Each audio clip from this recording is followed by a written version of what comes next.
I call the member for Maitland. Thank you, Mr Temporary Speaker. I rise to speak on the State Debt Recovery Bill introduced by the Minister for Innovation and Better Regulation. The Labor opposition has a number of concerns about this bill. I do not intend to go into a detailed examination of the bill. My colleague, the Shadow Minister for Finance, Property and Services, has done an admirable and comprehensive job of doing that. The government claims that establishing the Chief Commissioner as a specialised unit will handle outstanding debts will deliver savings to the budget bottom line and recoup some of the debt owed to public authorities in New South Wales. Now, that is a fine aspiration. One of the biggest frustrations of any person or entity who is owed money is that there is no capacity for enforcement for the repayment of that fine. But when that entity is government, we expect that they will pursue all entities that owe them money equally, that there is no mechanism by which some people are more vulnerable to collection action, and in reversing that concept, that there is righteous outrage in the community when there is a mechanism that could be seen to protect some people in some occupations or sectors of the economy from having such action taken against them. As the Shadow Minister for Small Business, I note that this bill allows specifically for the suspension of licences for builders, carpenters, motor mechanics, conveyancers, driving instructors, real estate agents, tattooists, tow truck drivers and pawnbrokers. The question must therefore be, why not accountants? Why not company owners? Why not lawyers? Why not financial advisors? Why not board directors? Why have we targeted occupational blue-collar industries? The Minister has not explained any of the rationale of these decisions to exclude some occupations and some professions from this bill. The Minister for Finance Services, the Shadow Minister for Finance Services and Property, made a passionate defence of small businesses that will be impacted by this legislation. The government's mantra in relation to small business is that they are the party of small business. Well, in this bill too, they have revealed themselves to us yet again as no friend to small business. They are no friend to small business, and we should expect of a party that spruiks itself as an advocate for small business that they are, at the very least, subscribing to the principle of first do no harm. To remove a licence from a small business that has struggled to pay its debts, its bills, already must surely be the last straw. But the penalty should also be consistently applied, and they should not put people in a situation which, by the very nature of the businesses that they operate, would reduce their capacity to repay that debt. The impact on those small businesses, on those owners, and the many people who rely on them to maintain their own jobs, the workers who work in those businesses, is at very much of a great risk here. As a former small business owner, I've known firsthand the white-knuckle ride of cash flow issues. This government purports to be supportive of the small business sector, but when they see businesses in some occupations that are at the very edge of that financial cash flow cliff, they want to push them off. It's outrageous. The last thing that businesses who are in such a tenuous financial position that they are unable to pay their bills is for government to come along and say to them, you now no longer have capacity to pay back the bill that you owe us. My business in times of cash flow, before and afterwards, cash flow crisis, before and afterwards was always a multi-award winning business. These things happen to business through the normal cycle. We've had the GFC back in the early 2010s. We've had, the impact of a whole range of disruptive issues for small businesses to deal with in their operations, and it is incumbent on the government to be supportive of small businesses, not to let them off debt, but to ensure that they are not attacking the very businesses which are most vulnerable to this kind of behaviour.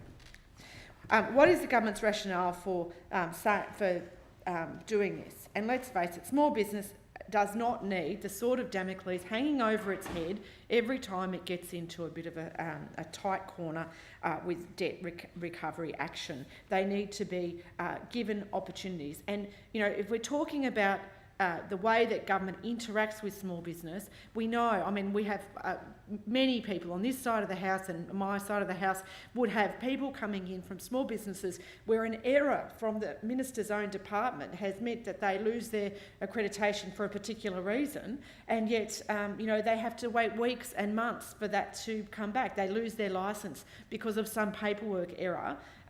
We are not looking at a focused department that cares about small businesses. I am concerned that the Minister is creating an arbitrary, unfair system for how some more small business operators are pursued for their outstanding debts. In his second reading speech, the Minister said, "What we have are multiple platforms and systems across the sector for managing debt with no consistent guiding strategy or approach." So why didn't he put one in? By creating a two-tiered system where some small business operators can have their licences suspended at the whim of the government under this scheme, while others are unaffected by these changes, the Minister is perpetuating the lack of consistency in this area of policy. This is just more inconsistency for our small business sector. In the current wasteland of government legislation being considered by this House, is this really the best legislation that this government can come up with to further put pressure on struggling small businesses?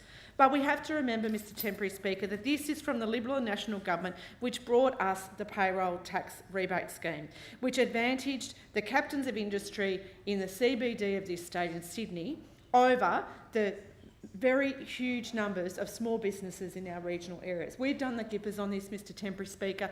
We know that that scheme advantaged those people, and we said just right at the beginning of this term of government that we would not support the rollover of that scheme in the form that the government put to us because it was not unfair to small businesses. It favoured captains of industry in metropolitan areas over small businesses in regional areas. And I bring this to the House's attention because I think we need to be sure that when we see the government picking and choosing favourites in the field of small business, we need to call it out. That is very vital. When we look at another issue, particularly on those schemes that the Shadow Minister for Finance, Services and Property brought up, around the way that grants under this legislation will be returned to government revenue. So they, under this legislation, will go back to consolidated revenue. Now, the payroll tax scheme has had so many warts on it that it's just really a problem. You know, I've heard stories of people being audited for 4 months to justify the retention of the grant, of paying $7,000 to an accountant to justify their retention of a $5,000 grant, right? Imagine the distress and economic hardship that those businesses have already gone through on the way through on the audit process. It's diverted them from the main game of their businesses. It's added an extra cost. Now the grant for them is not even worth it. And I said in this place, in my business, we didn't collect it because we didn't claim the grant because I knew it was a disaster. Now, what this bill purports to do is the consolidated revenue will be the recipient of that grant system's failure. So it won't even go back into the system to help another small business. That is just a disgrace. And as the member for Cessnock said, the Shadow Minister, this is actually attacking the integrity of the grant system. If the government goes through a process of budget and determines that small businesses in this state deserve this amount of money, but then if we've got people who claim it because of a mistake or because of, in the case of the payroll tax rebate, that it's such a poorly thought out, pathetic scheme, and they have to give the money back, we're then going to go and pursue them, we're going to take their licence off them, and then we're going to take the money that was meant for small business and we'll just chuck it back in consolidated revenue. That is just not being helpful to small business, and that is a grave concern. Mr Temporary Speaker, I'd like to ask for an extension of time, please. The question is that the member's time be extended. All of that opinion say aye. That's a big ask. All of that opinion say aye. Can we think about it for a few minutes? The contrary, no. Thanks, Minister. I think the ayes have it. The member's time is extended. Mr Temporary Speaker, my concern is that this is from a Liberal government that also brought us such great small business policies as banning an entire industry, as we saw with the greyhounds. This is from the Liberal National Party government that brought us regulation which put consumers at risk by dumbing down the hairdressing industry, which said you didn't need to have a particular... Oh, come on, Brad. No, just not every time I speak. You don't have to do a point of order, okay? Just sit down, relax. It's all good. It's going to the thesis of the fact you're getting just drink of water. Okay, it's going to the thesis that this government does not understand small business at all. The Liberal National Government, which brought us container deposit scheme, which threw small business operators who tried to help them out after the botched implementation of the scheme, threw them right under the bus and said, well, you know, we've really stuffed up here. We haven't actually got all of the container reverse vending machines out in place. If you can go and do it, that's great, but we're not going to make sure that containers are collected from you in a timely manner, and you'll have all sorts of issues with vermin and cash flow and all that sort of thing. This government just has no idea. This Liberal National Government has gutted the commercial fishing industry. We had a bill about this last week where they had a chance to actually reverse that and talk about seafood labelling. However, they couldn't quite manage to do that because they just don't care. This is a Liberal National Government which puts up bills like this, but also has no idea of the impact of their policies, who are too stupid, with the exception of some minister, to listen to their stakeholders, who don't care about the small business. To clarify which minister isn't stupid, I won't take a point of order. The small business owners around the state have been so badly served by this process. Minister, you should know I'm referring to you. You look at your colleagues, it's very clear. So this is an issue that we need to ensure that small businesses in this state are given a fair run. When we have all the time in this state the mantra that, oh, we really meant to help small business, but there's an unintended consequence of the legislation. Let's call that out for what it is. It's called poorly thought out or just plain stupid dumb policy. And that's what this government is very good at doing with small business, because they don't understand small business. They have no idea what it is like to run and own and operate a business.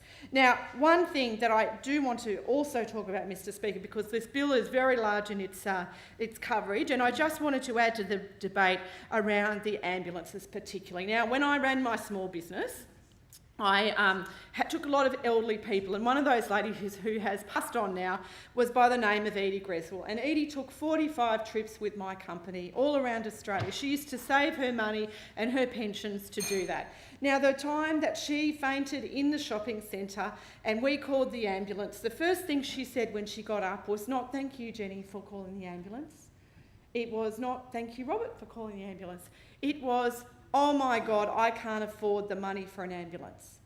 And her first concern for her health was that she would not be able to afford to pay for the ambulance. Now, this bill, with those unintended consequences, will further entrench the idea in the community of the older people in our community that if they can't afford an ambulance and if they need one and it's called and they have a debt, the government is going to go after them.